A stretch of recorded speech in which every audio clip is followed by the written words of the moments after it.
Welcome to Mom Alternative, where we discuss some typical and some atypical parenting and motherhood struggles. Today is all about boundaries in your relationship and towards your in-laws. Amongst other things, we'll be talking about how to react if your husband spends a lot of money on lap dances, if your in-laws push a religious agenda on your children, and if your mother-in-law cuts your child's hair. Our first thread of the day is titled, Husband Spent So Much Money on Lap Dances. I just found out my husband visited a strip club by himself on a work trip. He was there for several hours and I was able to see his credit card statement and saw that he spent literally thousands of dollars getting lap dances in the VIP room. He came clean about it and said he only touched the stripper and nothing more. I'm so livid and heartbroken. I can't believe he did this to me at this point of our lives. I'm 8 months pregnant. Also, the fact that he would spend such an exorbitant amount of money is insane to me. I'm considering divorcing him after this. I don't know what to do. This is probably one of the most horrifying and devastating and heartbreaking things that I could imagine happening to someone, especially someone when they're 8 months pregnant. Now, OP doesn't say anything about how long they've been married.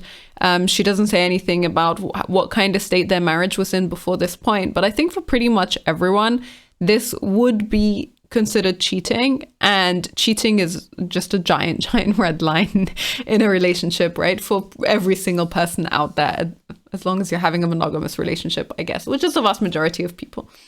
And so I could not imagine being in her shoes. I think for both my husband and I, this is not like, for us, pretty much the only thing that could happen to our marriage that would destroy it would be cheating. And both of us are on the same page with regards to this. And I know that there's like a whole spectrum of behaviors that you could consider cheating in some ways. Some people might say, hey, a lap dance is not cheating and it's acceptable for me to have my husband go out on like a bachelor party to a strip club and get lap dances there. But as far as I'm concerned, that's not okay. And I would still find it not okay. Like, I find it strange to try and put myself in the mindset of someone who's like, oh yeah, no, it's fine. I'm completely okay with that. But I guess if that's not a boundary in your relationship, then fair enough. What I find particularly sad about the way that OP describes it here is that she seems a little bit fixated on the amount of money that he spent. And honestly, he spent an amount of money, like thousands of dollars. I'd probably say more went on than just a lap dance, because I don't think that you could reasonably spend thousands of dollars in a strip club otherwise. But I do think that she's just a little bit like, her focus is like, he spent so much money. I can't believe he spent so much money on this. And I think that makes it kind of doubly as sad. I think, honestly, that's probably because it's easier to be devastated and angry at him wasting money than it is to be devastated and angry because he cheated on you. And I can imagine that that's a much harder thing to emotionally process. Now, I don't have a ton of advice for OP here. I think that so much of this, like the amount, to what extent can you really move on in a relationship after this type of event? I don't know, especially since it seems like she saw the credit card statement and then she asked him about it and then he came clean afterwards and so on. So it seems to me that you've fundamentally damaged the trust in your relationship to such an extreme extent that the amount of work and effort and time that it would take to try and regain some solid foundation under yourself is pretty much like would be very hard for me to envision the majority of people being able to go through. And I say this as someone who would just never be able to move on from this. I think a lot of people perceive cheating, or rather, I guess I would say that for me, cheating is kind of an end point, and it ends the relationship that you had before. And then it's a question of, are you able to build a new relationship from the ashes, which I don't know that a lot of people can do. We've already reacted to some threads here where you can see the fallout and how it damages people, the amount of trust issues that they have, how controlling they become just because they experience this. And I don't mean to say just as though I'm diminishing it, because I think it's a really horrific experience. But because this one event has such an intense impact on their confidence, on their idea of what makes a relationship work, forever. I think all of just your whole perception of the world is kind of forever changed after that experience, and that's really heartbreaking. So I consider this to be cheating. I don't know if anyone else does, and under those circumstances, I would also be considering divorce, irrespective of, and this is the really, really sad thing about it, including the fact that she's 8 months pregnant and a child is coming into the world, because I would not want to raise my child in a household where cheating is acceptable either. And that is not a moral value that I think is like, there's no question that that is something that I want to pass on to my child. So it would be a question there for me of, okay, is there enough time or enough of a chance that is it possible for us to salvage the marriage and to try to move on? And I think that is something that will take years if it is possible at all. But under those circumstances, do I really want my child to be around his dad, at least in proximity with me, so that he can observe how we interact with each other? And then all he will learn and see is the amount of bitterness and anger and resentment and hatred that builds up after an event like that. And I'm not sure that that's healthy for the child either. So this is probably one of the worst things that I could really imagine happening to anyone, especially at a point of really at a late point of pregnancy where you're a couple of weeks out from giving birth, and that's just so horrifying. It's just really, really depressing and really, really sad. I feel awful for OP, and yeah, I would not be able to move on. Then comments are pretty much on the same page.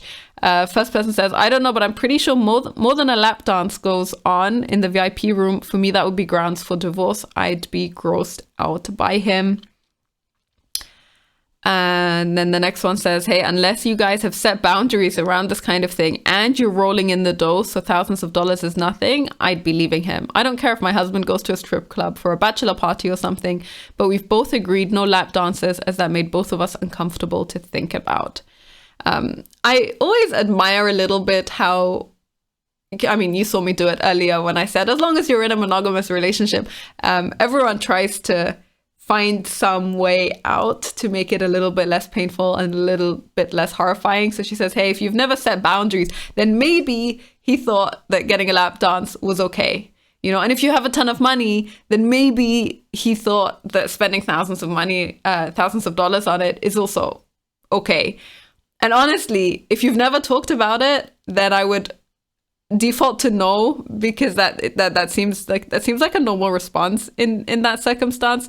If you've never really discussed it, I think as a grown adult man, you can make the decision by yourself and say, hey, probably my wife is probably not going to be super happy about this. I don't need to go any further. So yeah, no, even under both of those circumstances, I would still say it's not okay. It's not so much about the money in and of itself, it's what the money represents. That's all. So even if you are rich, even if whatever circumstance that makes spending thousands of dollars completely meaningless to you, fine, fair enough. But it's still, if that's what you're spending it on, then that's still a major problem. So yes, I'd still be leaving him. Interesting that she is okay with her husband going to a strip club, but she's not okay with lap dances. I honestly would not be very okay with the strip club either. But that makes sense. Like the not okay with lap dances thing makes sense to me a lot more than people who are okay with their spouses having lap dances. This one says, this is horrible. I'm so sorry you're going through it. Unfortunately, he definitely got more than a lap dance and did more than touch. Clubs can easily charge fees for sexual favors under lap dances on a receipt or take cash for them. There's so much deception, inconsideration, and disrespect here. I would have to leave him. I think you should go get tested and decide whether you can ever trust him again. Forgive him for not prioritizing, considering your marriage, your pregnancy, your health, and that of your child, and your feelings. If you can, move on, but seek counseling. If you can't, leave and seek counseling. And so under both circumstances, what's happened is something that's so damaging to the psyche that you kind of need a lot of time to process it and to try and move on from it. And chances are you will still also need some therapy to get through it. Another comment on a different page that I found quite horrifying. This person says, it's a good thing that your husband admitted to these choices. But before quitting your marriage, please seek the wise guidance of a licensed professional marriage counselor. This challenge to your marriage is significant, but doesn't have to be the last straw. It will take hard work to restore trust, but professional therapists can guide both of you through the process of honesty, forgiveness, restoration and healthy conflict resolution for the future. Now, honestly, in general, I have always felt that people tend to default to divorce way too quickly and way too soon and way too lightly, especially when you have a family, you have kids, you know, you've built a whole life together. So I kind of hate that this is the context that this type of comment comes out in, because it's meant to be positive and it's meant to give you hope for the future, and it's meant to make you feel like, hey, you know, at the very least he admitted to it, like there's a bright side to this situation, and the bright side is that maybe you can come through it a much stronger couple. I just don't agree. I think that, to me, this sounds a bit tone deaf and inconsiderate, and it sounds like you're trying to make light of the situation by comparing it to going through any other challenge to your marriage or to your relationship. Like, bad things can happen in life that are also challenging. Everyone goes through periods of stress. You might be dealing with financial troubles. You might have sick family members. All of these things happen anyway. And yes, when you get through those events together as a couple, then they do strengthen your marriage. But this is not that. This is one of those situations where one person in the marriage had to make a decision that was deeply hurtful and so completely and utterly morally wrong on every level that harms and damages the other person, completely destroys the relationship. I don't know. The path of honesty, forgiveness, restoration, and healthy conflict resolution does not seem to be there for me. And so if I were OP, I would have a really hard time moving forward from this. I don't know how, like, there's no follow-up here. OP doesn't reply too much to the thread. She just says that it's bad. And it's really heartbreaking. So all I hope, honestly, for the future is that people would just stop cheating. I think that would make the world a much happier place for everyone. And I understand to some extent that breaking up with someone who you're married to, who's pregnant with your child, is really tough. But honestly, that's a much easier outcome than the aftermath of cheating. And I think cheating has this element of short-term instant gratification that is just kind of disgusting when you think about it in the broader sense. So this is an awful thread and a really sad situation, and hopefully it does not happen to too many people out there. The next one is titled "In-laws Trying to Drown My Kids with God Info." So my husband and his family are Mennonite, but I didn't fully realize what I got myself into until we were married and his parents started to push us to go to church, join small groups, do devotions, etc., etc., etc. I grew up Catholic and we went to church, but we were by no means drowned in everything to do with God. My husband grew up with only Christian shows, music, books, devotions at every meal, church twice a weekend, Bible study, and so on. To me, this is overboard. And when we dated, we went to church and agreed to bring up the kids Christian, which is fine. It's just that he wants to force them to church, force them to do devotions, force them to pray, even if they aren't interested in it. And it feels suffocating. So here's where the in-laws come in. They subscribed us to Focus on the Family for Marriage Without Asking Us, which is a magazine. Then signed up the kids up for Focus on the Family magazines, which they aren't even interested in reading. So the marriage ones got cancelled immediately, but the kids ones continued, and I decided to cancel them since the kids weren't reading them. I guess they emailed his parents, and then shit hit the fan, and he got mad at me about it. Not only this, but for every occasion his parents sent books on lessons about God. For every occasion, his parents sent books on lessons about God and lessons to learn in relation to God, and so on. I told my husband I'm not okay with this. This Christmas, they sent a God book ruining the idea of Santa because they don't want my kids to experience Santa. He didn't let them see the books, but I'm just tired of his parents pushing this overbearing agenda. Would this bother you? I'm tired of him trying to brainwash my kids like he was brainwashed. I do let him do various things like church on Sunday with the kids, saying grace, reading the Bible at night, and praying with the kids at bedtime. So I'm not opposed to everything, but it just feels like it's getting pushed on him and the kids that we aren't being Christian enough or something. Like he's feeling guilty because of them. Also, he calls me Satan and Antichrist for having these feelings that too much God stuff isn't a good thing. It's unreal he would say this to me while I've been okay with so many God things. Anyways, I just really needed to vent. Thanks for listening. I'm very touchy actually about religion. So I was raised very religious by my parents, and even as a teenager, let's say as a 12, 13, 14-year-old, I did not really believe in the religion, and I was not a fan of the way my parents was super hyper strict with it. So that's my background, and that means that any kind of idea of religion being forced on people, of being brainwashed, and just the way that you kind of really brainwash children, which is you teach them religious facts as though they are equally as much fact as like the sun rising from the east. I was always very touchy about that, and I find it morally kind of reprehensible because you don't give kids the option to form their own opinions, to discover their own beliefs. I'm way more open to the idea of teaching kids about religion in a way that makes it, I guess, just teaching them about the religion rather than forcing them to participate in it.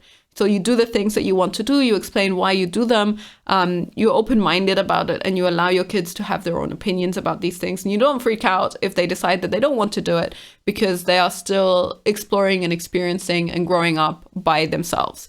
And I believe that your role as a parent is, yes, to provide your kids with guidance and direction and a place to go, but not with force. I think if you are pushing your will and your beliefs and your ideas onto your kids, then actually all you're doing in the long run is damaging your relationship with them. And that's not very good. So that's my personal opinion, it's my personal background. I know a lot of people out there who are religious, maybe approach religion in a different way, maybe don't have the same kind of background, and so don't have that sensitivity to it the way that I do. All that said, honestly, I believe OP here is creating an in-law problem when the fundamental issue is that she's just not on the same page as her husband when it comes to religious upbringing. So she says, hey, I didn't realize what I got myself into until we were married. Now, she doesn't say anything about how long they knew each other before they got married, but that's a kind of statement where I'm a bit like, what, did you know each other for a month before you got married? Like, how did you not understand how he feels about religion, how he wants to raise his kids, how his parents feel about religion? If you spent any amount of time with him, if you actually talked to him about this topic, if you invested any effort into understanding his perspective and trying to figure out if you both have similar values on this level before you got married. And so that you got married and then had kids, and only now are you like, oh, wait, this is a bit too much for me. Then I don't know how you did this to yourself. I don't know how you ended up in this situation. And it seems awful for both the marriage and for the kids. That said, the particular circumstances, like the things that the in-laws do that really annoy her here, for example, the magazines that she canceled the subscription to, honestly, there's such a minor thing. Yeah, okay, if they were sending stuff to your house that I didn't like, then I would just throw it out. And yes, I would cancel the subscription too. And even if my husband got it, okay, maybe I would talk to my husband before I canceled the subscription.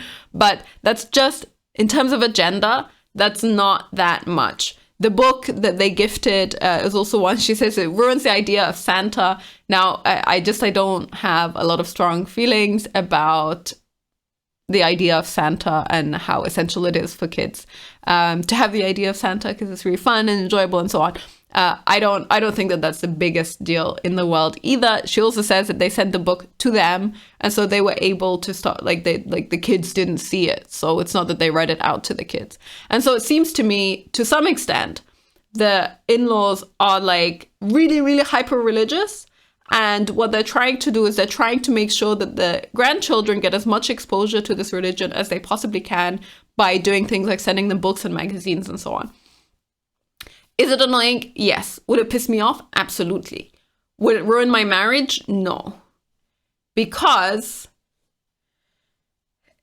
so long as it's not like, hey, if I leave my kids in my in-laws' presence, then my in-laws will sit down and they're going to read out these books and they're going to try to brainwash them and so on. If that is a boundary that is clear and they're not pushing beyond that, then I would be like, okay, whatever they try to put into our house is stuff that I can control and get rid of. If they're trying to brainwash them outside of that context, then okay, that would be too much. It also sounds to me like OP has already bent quite a lot in terms of things like going to church on Sunday, they say grace, they read the Bible, they pray with the kids. And I'm not sure what more there is to do, honestly, in terms of raising your kids' children. So for all I say, I think that she and the husband here are on different, and like they're just not on the same page.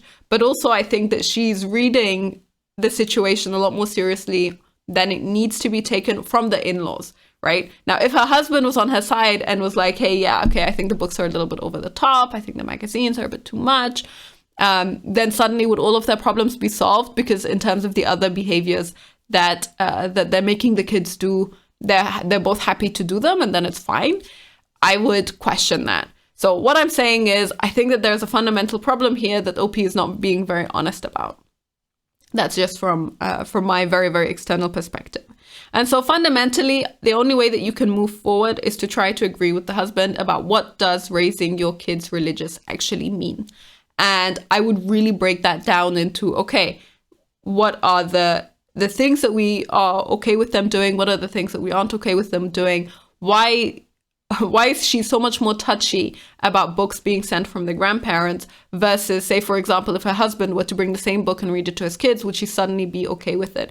She says that he's trying to brainwash the kids the way that he was brainwashed as a child. Define that. What does brainwashing mean? Is he incapable of having critical thoughts by himself? Is he just trying to get them to repeat the same types of statements? Is he trying to make them memorize the Bible and treat it as like gospel truth from the word of God? What about what he's doing is brainwashing to you? And then define those boundaries together and try to agree on what you consider to be okay and what is not okay. I think that's pretty reasonable. For me, in general, any type of religion forced into my house would not be okay. But like I said, I have this very intense background. It would also not be okay with my husband. So we're very much on the same page with regards to religion and how we want to talk about it here. Some of the comments, the in-laws are over the top, but the problem is your husband. You two are not on the same page about religion. How did you not realize he was this way before kids? I suggest a good counselor to help you to reach a compromise solution. I would never raise my Catholic kids the way that you're describing, but I had these conversations before the kids came along. No P replies, we did have these conversations and he saw how I was raising a child from another marriage and he didn't have an issue with that. It's only once the date was set for our wedding that his mom started to push things, then came the Christian books, etc. I thought we would get married and choose how to raise our own kids, but his parents guilt him so much when he isn't pushing all this stuff that he's suffocating our whole family with it. His parents are low contact because of various things that happened with them, so I guess this is the way that they feel they can push their agenda with us and the kids. Now, there's so much here. So it's very clear that they're already not getting along with the in-laws. It's clear that he's already has a pretty bad relationship with them. That the primary problem is that he doesn't have enough backbone to stand up to them and say, hey, look, I'm not okay with this, full stop. Then that is a very different problem to the sending books over thing. Because if he was on the same page with her with regards to the books being a problem, then suddenly it would be possible to stop it.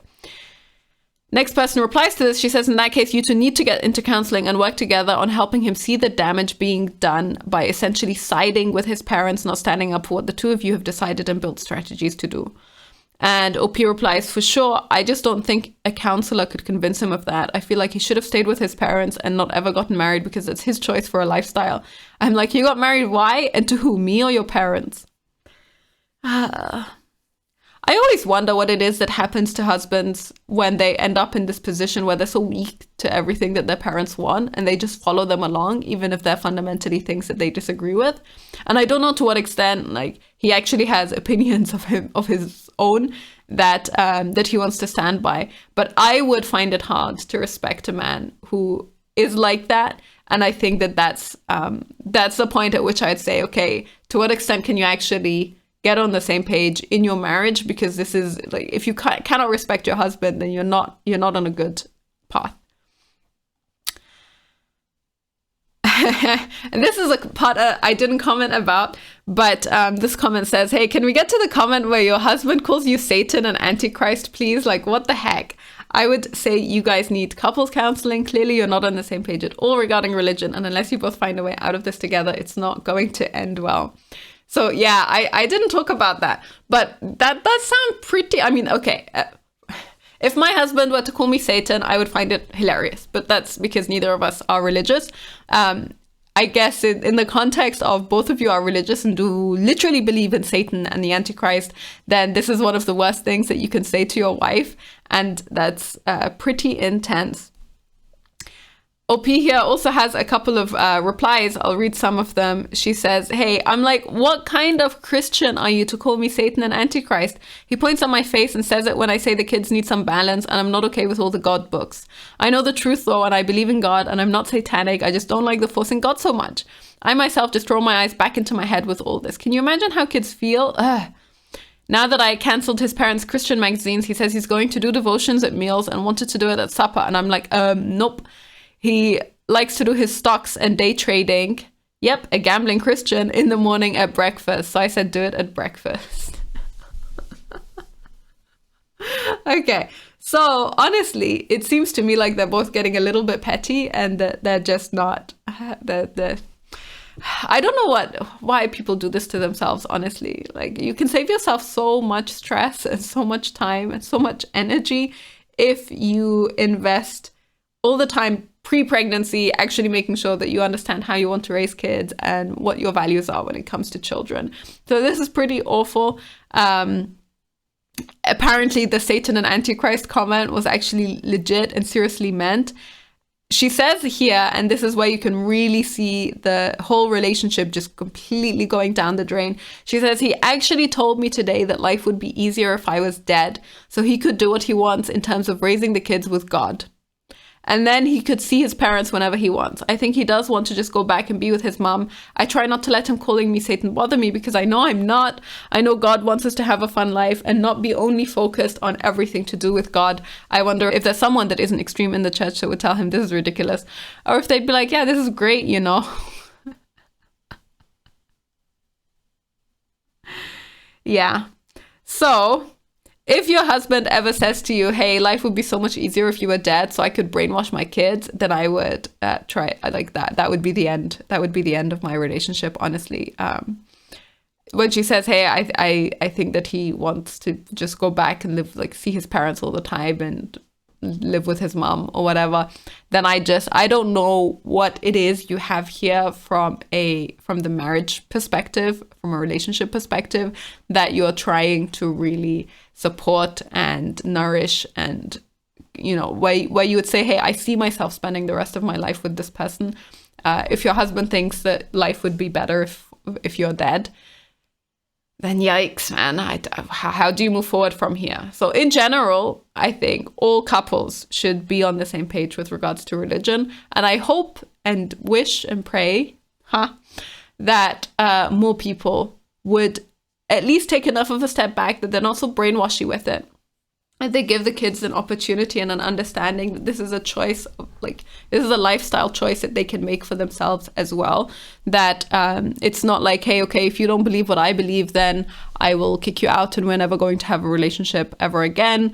And that parents just understand what are the boundaries between me providing my kids with guidance and a set of beliefs that I think will support them in their later life, versus me not allowing my children to develop their own personality and their own belief system the way that they need to.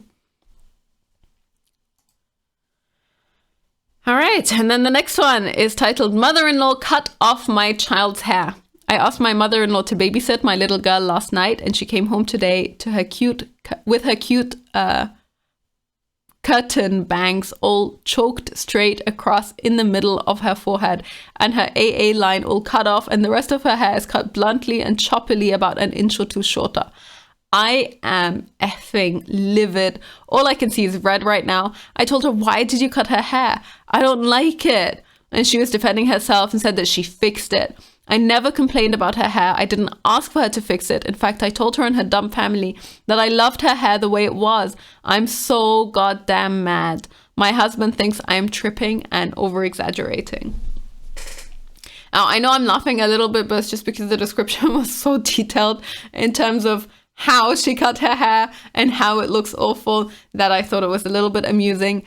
Fundamentally, I do think, like, I would completely agree that this is definitely overstepping. I don't think that it's okay for grandparents to decide unilaterally by themselves to cut off their grandkids' hair without running it by the parents in some kind of way. I mean, okay, if my kid was like 12, 14 years old and had his own, mouth and could speak, then okay, fair enough. I would probably be like, yeah, he can tell them that he doesn't want his hair cut. But when it's kids, toddlers, like babies, toddlers, I would not be okay with it. So I would be kind of annoyed. I don't think I would completely lose my mind over it, just because hair does grow back. So it's not the end of the world. As a child, I took a pair of scissors and cut my hair also when I was a toddler, and I cut my hair in the most embarrassing way possible. Like, I took the front here and I just cut it really, really short. So it was the most visible part of the forehead with a tiny little tuft of hair, and it just looked terrible. And so I did this to myself, and yeah, okay, it's not great for grandparents to do this to their grandchildren, but I'm kind of a bit like, yes, it's just hair. It's maybe part of the rite of passage that every kid has to go through, having a stupid haircut for some period of time. Now, everyone would treat this pretty much like World War III. The first comment is, your husband is crazy and there's no way that he thinks this is okay unless he's just trying to save face for his mummy.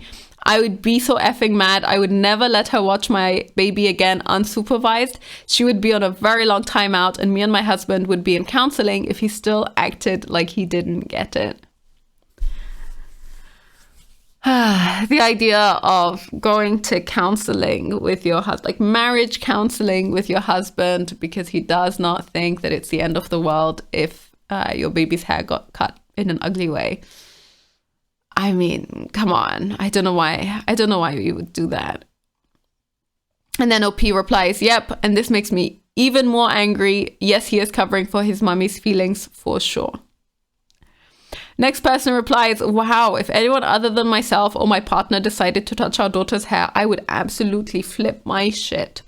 They would never be left alone with her again. Also, the fact that your husband is not defending you on this is disturbing. How does he think it's okay for people to make any kind of decision regarding your daughter without either of you being consulted? What decision will they be making next time without your consent?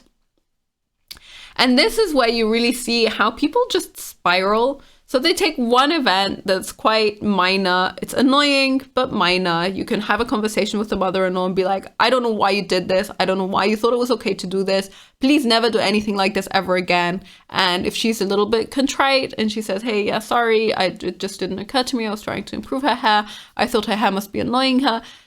And then you just move on with your lives and everything's okay. Maybe you're annoyed every time you see your child for a little bit because the haircut just is ugly and you don't like it, but then you wait a couple of months, it's grown out and you don't care anymore.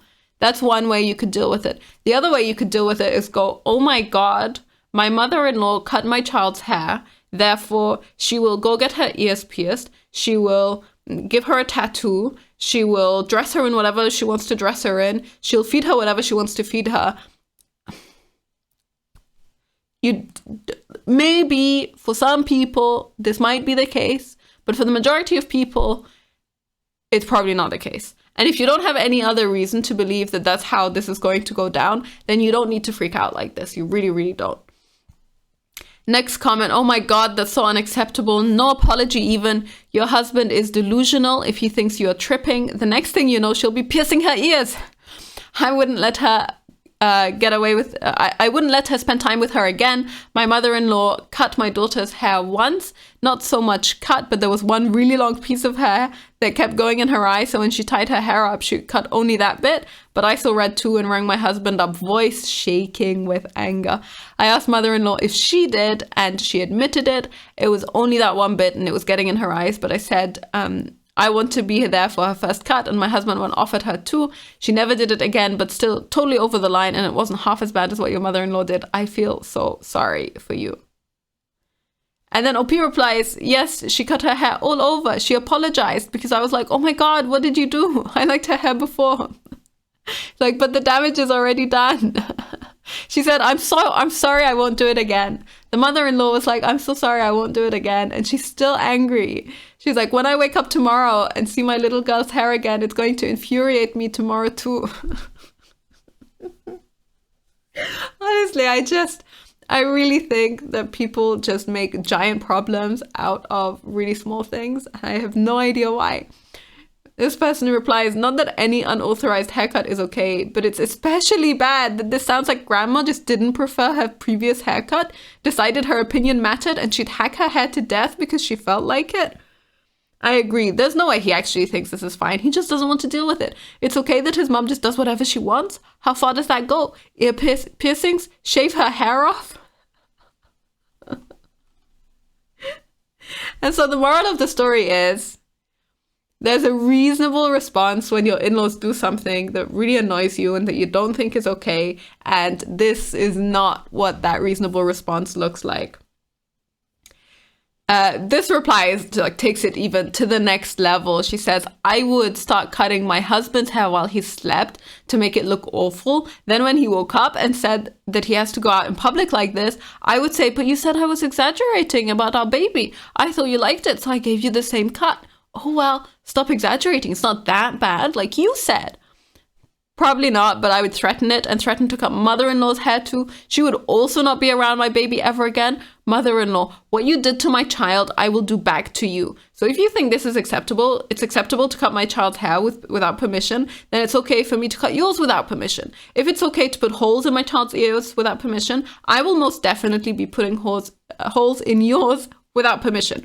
You overstepped so far that you can't even see the line anymore. And I'm so angry about what you did. You will not see my baby or me until, one, I'm not angry anymore, and two, her hair grows back.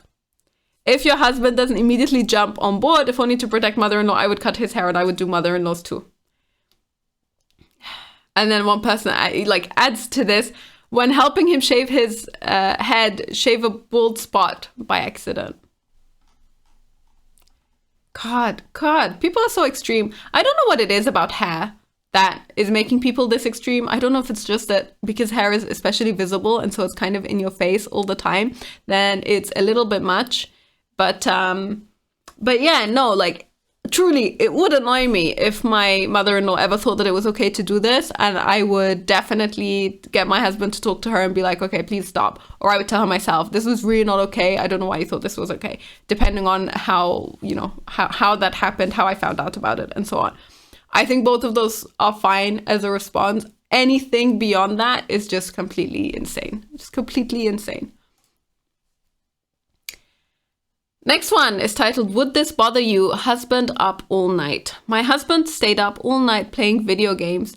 He climbed into bed this morning at 6 a.m., the time I get up for the day with our 9-month-old. He said he just wasn't tired. He does have PTSD and insomnia from his time in the army, so I try to be understanding, but it makes me livid.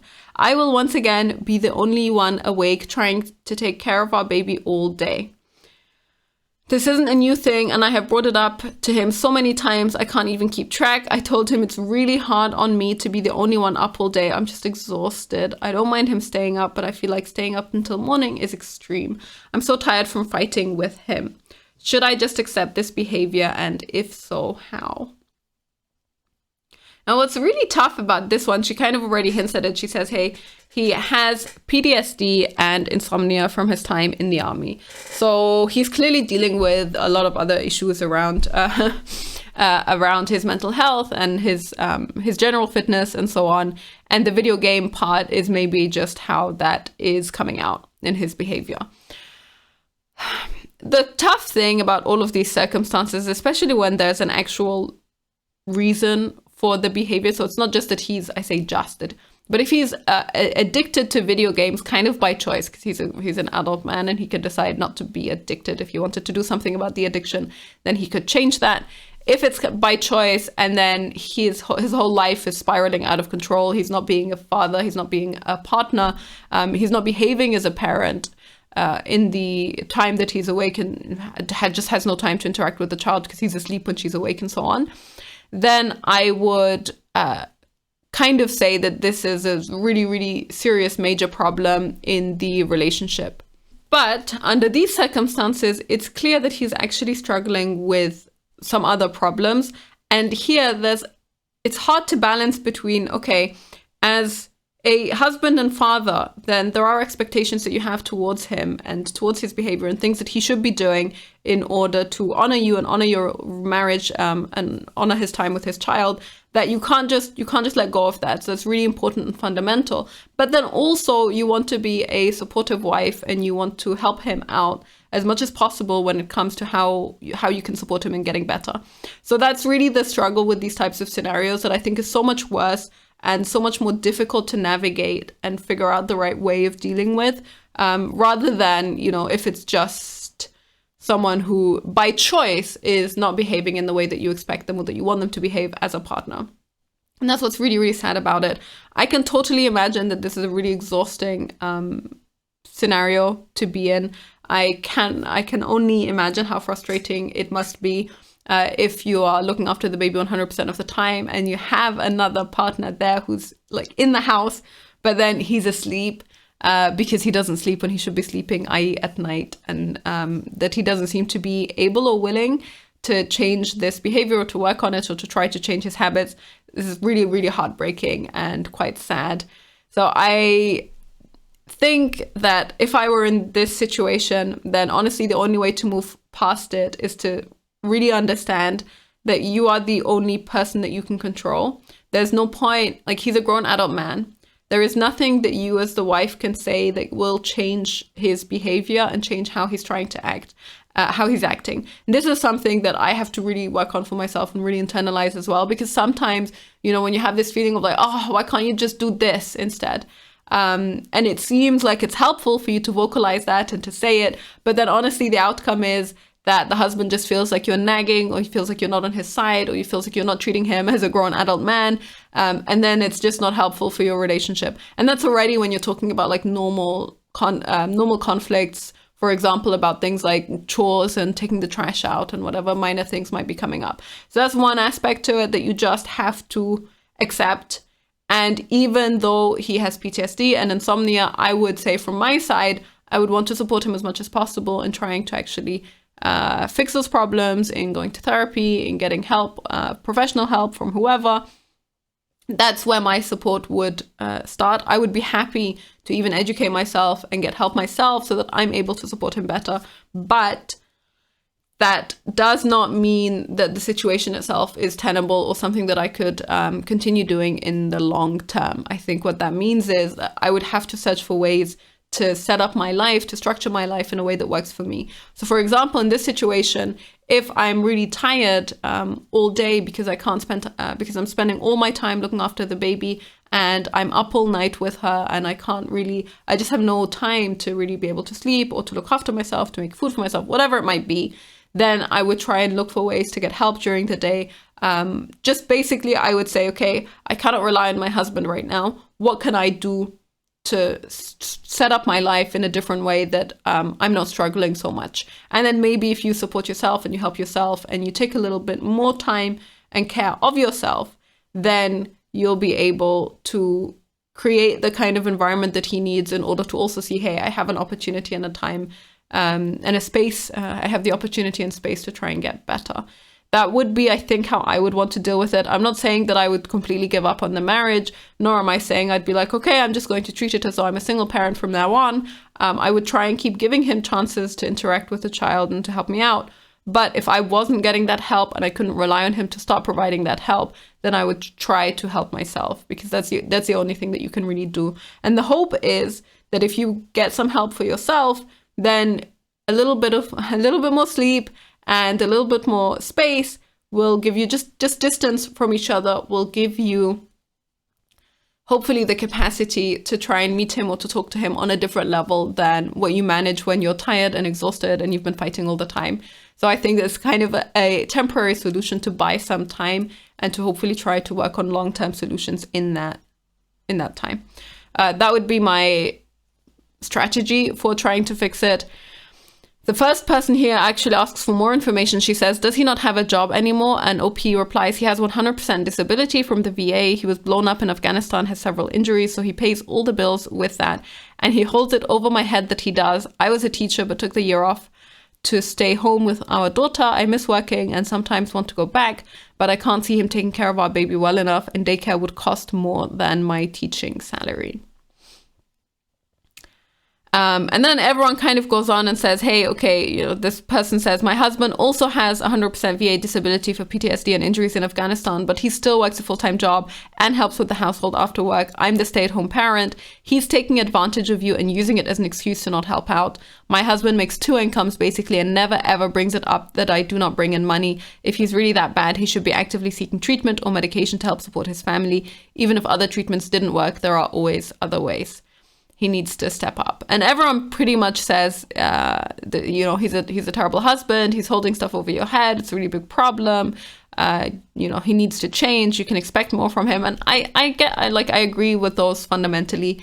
I don't think that unfortunately, life is not so that if you're really struggling and if you're really suffering, then everyone around you can set things up for you in such a way that you are protected and cloaked and supported, and you never have to do anything or work anymore. Like, that's just not how life works.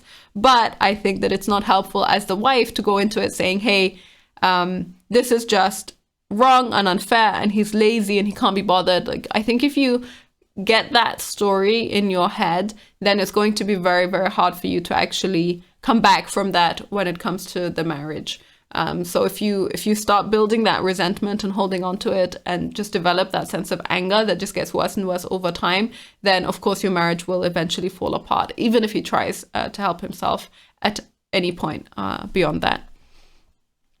OP says he's struggling with depression, has been for a long time, but he refuses help. I have postpartum depression and we haven't been getting along well lately, so I know that's not helping. I just don't know how to move past my feelings and accept his. And then you'll see everyone here says, yeah, you don't need to accept this. He needs help. This isn't healthy. Not addressing it doesn't help. The last person here says the solution is not to move past your feelings and accept this. He's not a man in my eyes from what I've read. He's a child. It's disrespectful to you and there's no team factor there in raising your child. I'd threaten to leave. I kind of agree and get the point of saying, okay, eventually I would leave. Eventually, if there's no outcome here where we are actually a married couple and we're in this together and working on things together, then yes.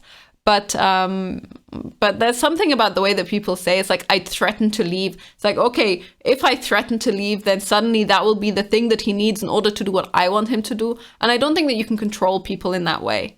I think that really, if you just internalize the fact that you can only control yourself and nothing you say or do to him will make him change his mind unless he decides to change his mind, then the paradigm that you're in shifts a little bit.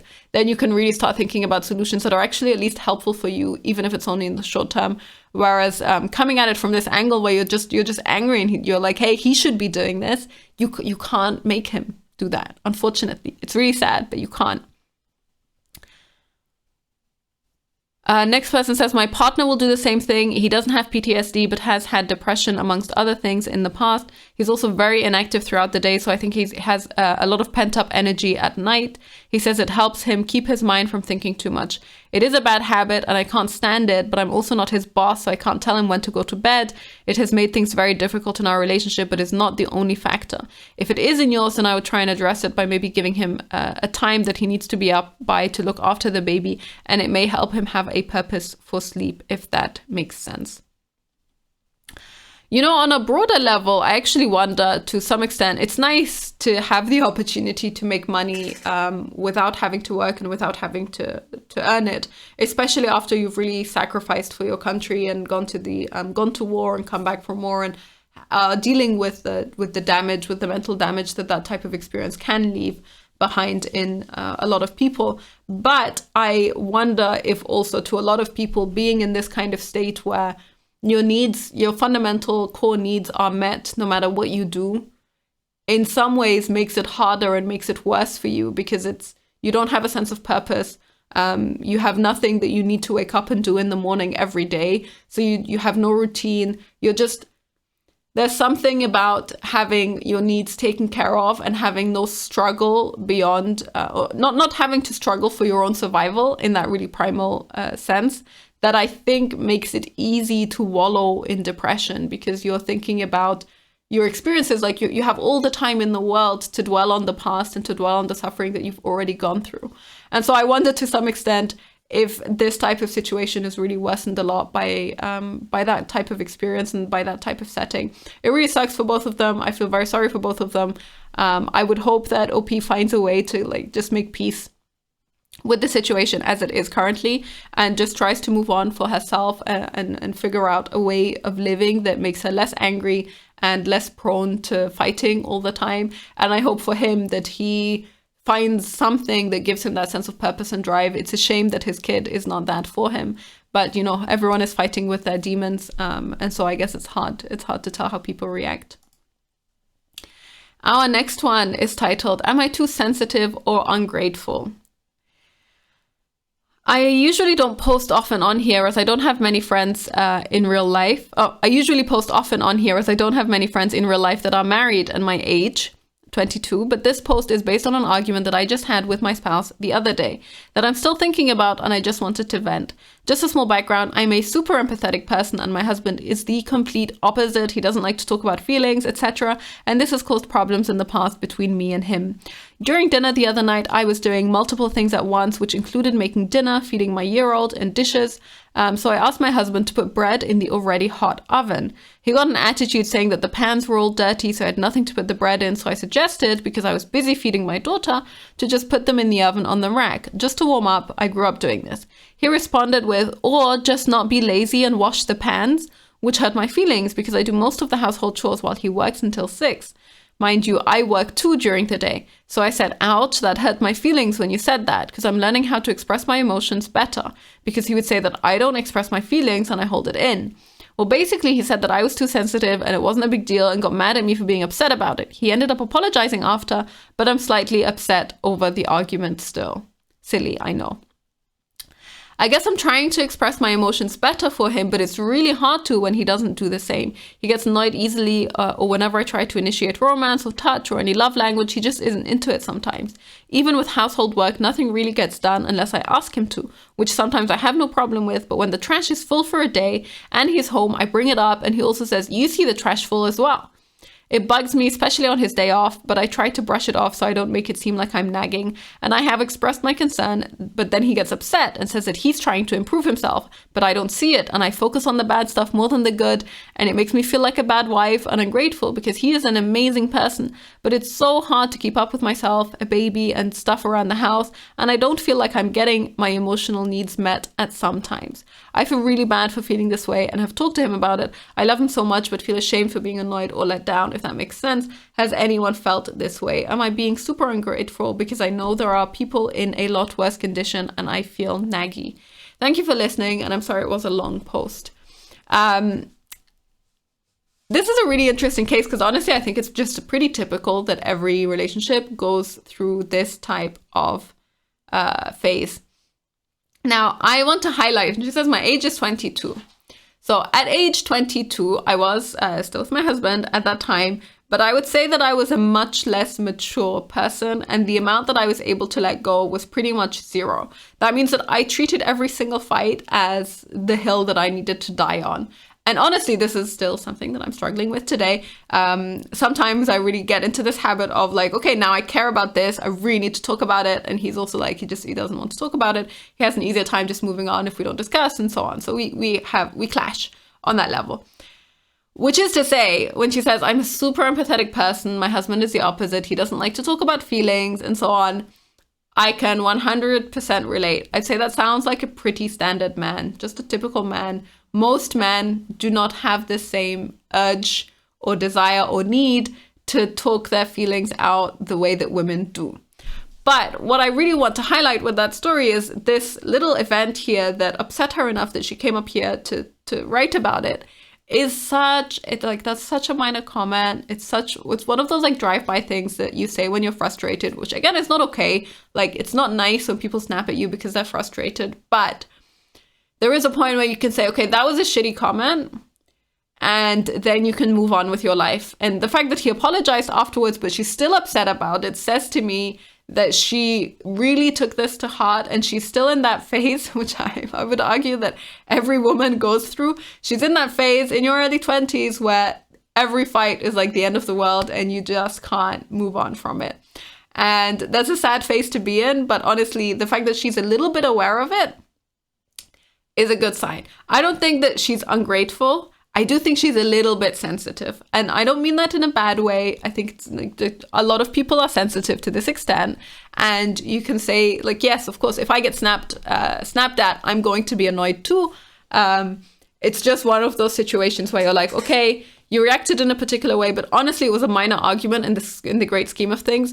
If he's calling you lazy every day, then okay, then that would be a problem. Then I would really try to talk about that and ask him exactly why he feels that way and what it is around the house that he's so annoyed by and why he isn't helping as much and how could we split up chores and so on and so forth. You can go way into it.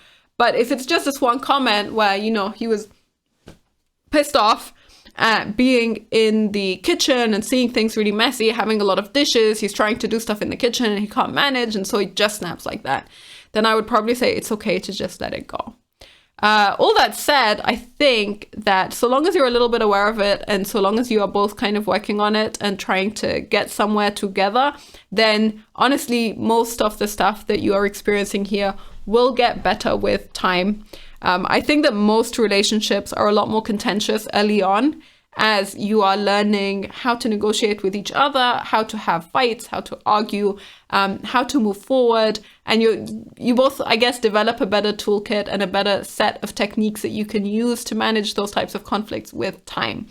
And that takes a long, long time. For a lot of people, that is a lifetime's worth of effort. Like I said, for us as well, it is too. And so when she says here, she's expressed her concerns, but then he gets upset and says that he is trying to improve himself and she doesn't see it and she focuses on the bad stuff more than the good. That's like a perfect sign of exactly that, where both parties are like, hey, we're trying to move closer together, but I feel like you're not you're not seeing what I'm doing, and she feels like she's not seeing what he's doing, and so on and so forth. And he's not seeing what she's doing, and so on. Then it just gets, it's just a source of conflict. I think that it's really not, this is the part that I don't quite understand. She says that she's ungrateful towards him. He hasn't done anything here that she needs to necessarily be grateful for. I wouldn't just be grateful. I mean, okay, I guess gratitude in general is good. You can say, I should be grateful just that I'm in a relationship and we're together and everything is great. Yeah, fine, fair enough. But if you feel like you are nagging, chances are you're probably nagging. And if you are so stuck on small disagreements that you can't move on from them, then probably just trying to process your emotions and finding a way where you can really let go of things is going to make a really big difference for you. I really say this as someone who went through this very intense phase when I was in my early 20s. Thankfully now I'm in my late 20s. It's not so intense anymore when it comes to arguing, but I still very much feel it there and feel the urge there. And I think that that's just unfortunately quite natural. Now, everyone else just takes it so much more seriously. So the first comment is, in my household, if you see something needs to be done, you do it. If my husband needs a pan, he cleans it. Honestly, it sounds like he wants a mummy, not a partner. Now, I kind of don't agree with this. So I am more likely to be snappy if the kitchen is a mess than otherwise. And yes, I could clean up the kitchen more often. This is true. But also the fact that the kitchen is a mess is in and of itself an annoying fact. And it's completely fine to just be annoyed by that. Yes, in general, when it comes to household chores, it works a lot better. I've been told, we're still working on this. It works a lot better if you manage to find a good way to split chores so you feel like there is some kind of equal distribution. I say equal, but equal in whatever way equal works for you, I guess, so that it's somehow fair. And every partner is doing things that are contributing to the household, and then suddenly you feel a lot better about it, and so on and so forth. All of this is true, but yeah, no, I actually don't think that it sounds like he wants a mother and not a partner. I think he just had this one knee-jerk response. That was not a good response and not a very nice one, but he apologized for it, and you should be able to move on from it. This person says, from what you've shared, he sounds like the one who's ungrateful. I really don't like how he throws things back at you. Which is a terrible habit that all people get into when they're angry. Yes, it's not a nice thing. And this one says, he really doesn't sound like an amazing person. You say you should be grateful because he could be worse. Like, we could all be with abusive a-holes, but that doesn't mean that we should tolerate rudeness, laziness, and a lack of communication. I think you guys need counseling to help him learn how to communicate better and accept your love language and recognize his own. Sometimes I think people give advice where they're like, this is totally the solution. And the way that I read it is like, this is what would actually ruin your marriage. I don't think that counseling to help him learn how to communicate better will ever work.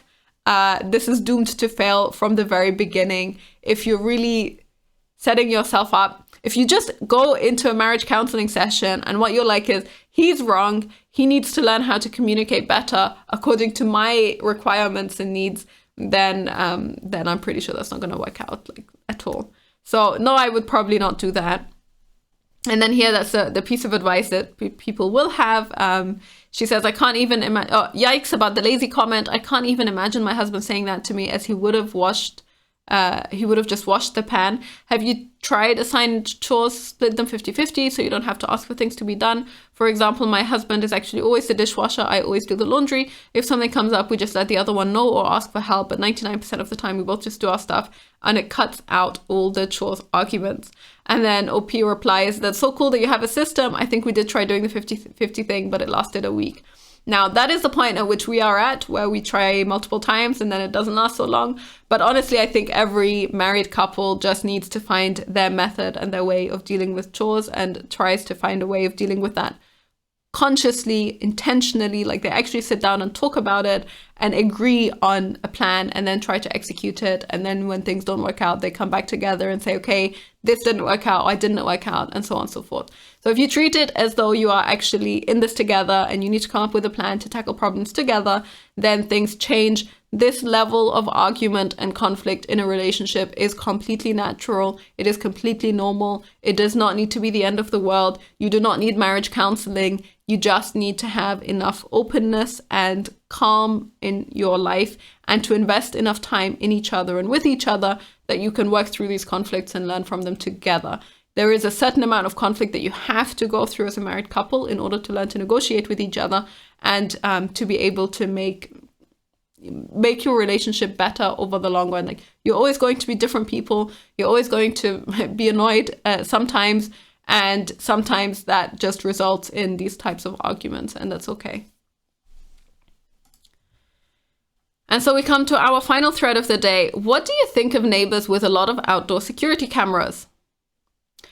I posted about this in another group, and it weirdly became a hot topic, saying how people must think I'm a drug dealer since I have so much security, to a weirdo, creepy person who says who enjoys watching people, to what a waste and how paranoid I must be. I was really surprised because security systems are more prevalent and almost seen as a necessity in this day and age to me.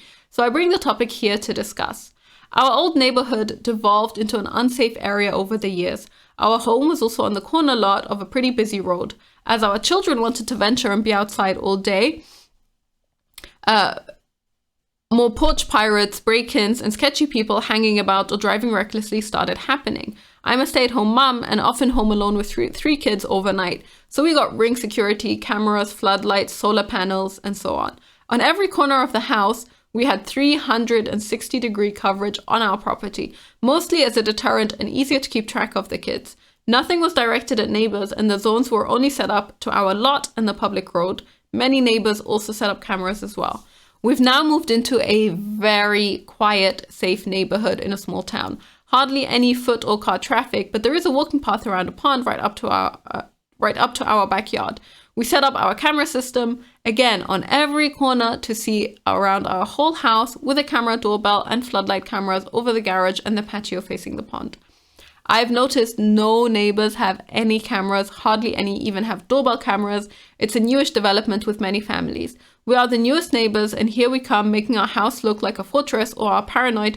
I've seen people on the walking path point them out to companions. When looking out the window, it doesn't register to the path as we don't have the zone to it. And now wonder what our neighbors must think of us. I hope they aren't under the impression that we don't trust them. It's more for our peace of mind than anything, but I can see how it looks from an outside perspective. I'm not going to get rid of them, but as we get to know everyone more, maybe we'll mention that the zone is only to our lot and our previous living experience making them a necessity to us. What I find actually funny about this is that she's so concerned about what everyone in the neighborhood must think of her, that even though it's a very quiet neighborhood, it's a very safe neighborhood, technically there's no logical, rational reason that she needs the cameras at this house. She's still decided to put the cameras up because they make her feel safe, so they give her that sense of insecurity. But then despite the fact that she's decided to do it herself, she's a bit like, does everyone think that I'm a drug dealer here? So fundamentally, from my side, I just would not care. Like, if I cared enough about having the cameras up and other people pointed them out to people, I honestly, it wouldn't register to me. I'd be like, yeah, okay, now they know. Everyone in the neighborhood knows that I have cameras. No one's ever going to try and steal from me. If anyone were to want to steal from me, even if I don't actually expect them to want to do that. And I just wouldn't care. So I find it hilarious that she came to right here to get validation from other people saying, well, it's your house. You can do whatever you want to do with your house. Who cares what other people think? And so that's pretty much the majority of the comments. All that said, there are a couple of comments that I wanted to point out here because I thought they were funny. This person says, I don't judge people who have cameras, but one neighbor made me realize that I will judge the reason for having cameras. I don't care if someone just wants to feel secure, but this woman lives at the end of the cul-de-sac and gets the whole street on her cameras. She's called the cops on several occasions if someone's tires were even slightly on the sidewalk. She did it so much that the cops had to tell her to stop calling them about it. I've listed several houses on our street for sale, and she always sends me Facebook messages when they're active to let me know that her camera alarm is going off too much and creating too much traffic on her street. She also had a problem with her next door neighbor's home business, and she printed out screenshots from her security video of customers coming and going and left them in everyone's mailbox. She tells everyone in the neighborhood about what she sees on her cameras. If you have cameras to protect yourself and your home, that's your business, but I get weird about it if it's to be in everyone else's business. And so that's a perfect example of what one crazy person honestly, I think this type of behavior is much more likely in a city. So I'm assuming like some kind of residential street in a city would look like, and obviously it's just exhausting for everyone. I love how this person felt the need to share this story just so that OP can be like, okay, look, I'm not that type of person. I'm not that type of person. Maybe everyone else thinks that you might be that type of person if you have a ton of cameras on your house, but it's not healthy. And then this person says, I'd keep my eye on those neighbors. The fact that you have a camera should have no impact on their lives unless they're up to no good. I have no clue what my neighbors have. God, people are just so inherently suspicious. So like my mother-in-law bought a tiny little figurine of like deer or something, a little wooden one, and she put it outside on the stairs, kind of leading up to our front door. And it's just meant to look cute and nice. People, that's all it's there for. It's just a little bit of decoration to make the front look a little bit nicer. When our neighbors walked past the door that day, they pointed it out to each other and they saw it. You know what? I think most people point things out that they see on other houses just because they're curious. And they're like, oh, look, that's kind of cute. Oh, look, that's interesting. Look how many cameras they have. They have a lot of cameras. And that's it. It's literally that kind of comment. The idea that people only observe things visually just because they're up to no good is a bit strange as a suggestion. One person does reply to this saying, hey, they just live in an area where it's uncommon. And they were randomly saying, hey, look at that. If someone had enough cameras to attract attention, I might say to whoever I was walking with, wow, wonder where they think they're living. Laugh and keep walking. Because we live in the crazy, quietest rural place. I certainly wouldn't be casing the place. It's just really uncommon to see here. So normal people notice things and sometimes mention them to other people. And that's it. That's all that has to mean. So to end on, you can do whatever you want with your house. You can put up whatever cameras you want. Don't harass people, obviously. Like, just some really basic things. Don't harass people. You can do what you want with your house, and try not to spend so much of your time obsessing about what other people think of you. If you have a conversation with your neighbors and they bring it up, then you can tell them why you have the cameras. Like, it's just not a big deal. You don't have to think about it so hard in advance.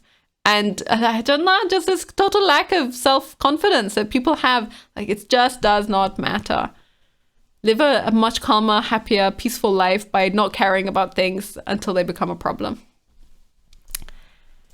Thank you all for listening today. If you disagree with any of my comments about anything, feel free to leave a comment down below, and I will see you next time.